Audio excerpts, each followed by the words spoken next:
Aujourd'hui, je vais vous présenter la plaque de déclenchement Sigma 70 de la marque Geberit. C'est parti! Salut les amis, c'est Stan, votre helper. Donc ce que je vais faire, c'est vous présenter tous les éléments. Vous aurez dedans une notice d'installation. Alors pas de panique, si vous ne savez pas comment elle s'installe, je vous ai mis dans la fiche qui s'affiche juste là, le tuto d'installation. Ce sachet renfermera dedans 2 crochets pour le mécanisme de chasse, 2 flexibles transparents qui viendront communiquer entre la plaque de déclenchement et le mécanisme pneumatique, et une nouvelle plaque blanche qui viendront laisser passer les 2 flexibles transparents.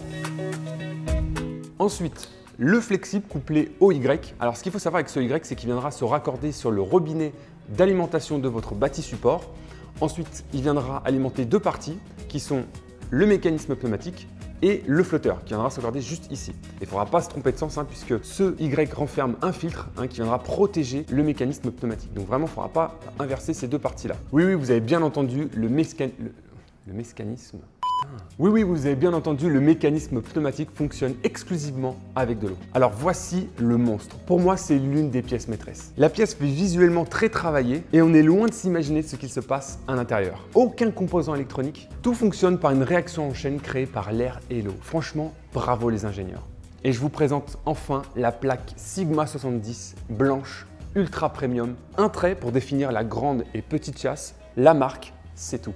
Elle est minimaliste et j'adore. D'ailleurs, il y a un truc que je ne vous ai pas dit, c'est qu'elle a été créée en collaboration avec monsieur Christophe Belling. Et je me suis renseigné et il a été entre autres le designer principal de la marque TAG Heuer en 2004. Je trouve que c'est un bon choix pour la marque Geberit puisque ça change radicalement de ce que l'on peut voir sur le marché. Alors cette plaque existe en 2 matières. En verre qui se décline en 3 couleurs, chocolat, noir et blanc comme la mienne, et en acier inoxydable brossé. La plaque fait 4 mm d'épaisseur pour la version en verre et 3 mm pour la version en acier inoxydable.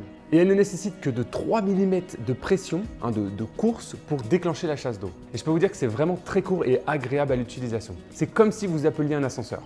Alors cette plaque se compose en 2 parties.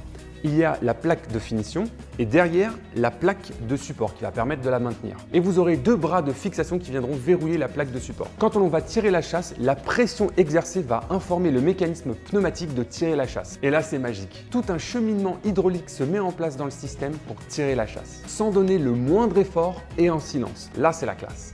Alors il y a un avantage que je voulais aborder avec vous, c'est son entretien. Là, le nettoyage sera simplifié, exit les saletés qui se logent dans les battements de boutons. Mais alors, pour qui est faite cette plaque? Eh bien, je dirais dans un premier temps les professionnels de l'hébergement, les hôtels, les maisons d'hôtes, qui recherchent un entretien facile et un petit côté premium qui ne laissera jamais personne indifférent. Pour les familles qui souhaitent rénover leur plaque de WC Geberit pour le confort d'utilisation au quotidien, ce style de plaque pourra s'intégrer à tous vos projets de rénovation de salle de bain avec un coin WC. Vous retrouverez cette plaque Sigma 70 autour des 240 €. Si vous avez des questions concernant tous les points que j'ai abordés, vous pouvez me les poser dans les commentaires. Alors attention, cette plaque Sigma 70 s'adapte sur 2 types de bâti support, le Sigma 12 et le Sigma 8. Il y aura une référence Sigma 70 bien distincte pour ces 2 bâtis supports. Pour plus de clarté, je vous ai mis en description de vidéo les liens d'achat des plaques Sigma 70 qui correspondent aux bâtis supports 8 et 12. Je voudrais remercier l'hôtel L'Elysée Val d'Europe de nous avoir accueillis pour pouvoir réaliser le tuto d'installation de cette plaque Sigma 70 que vous pourrez retrouver dans cette fiche juste ici. Voilà, cette vidéo touche à sa fin. Dites-moi dans les commentaires quel type d'article vous aimeriez découvrir sur la chaîne. Pour ceux qui veulent des conseils personnalisés avec moi en visioconférence, ça se passe sur mon site l'instant.fr. Si tu as aimé cette vidéo, mets-moi un pouce bleu, abonne-toi à la chaîne et mets la clochette pour ne rien louper de mes prochaines vidéos. Allez, on se retrouve en visio. Ciao!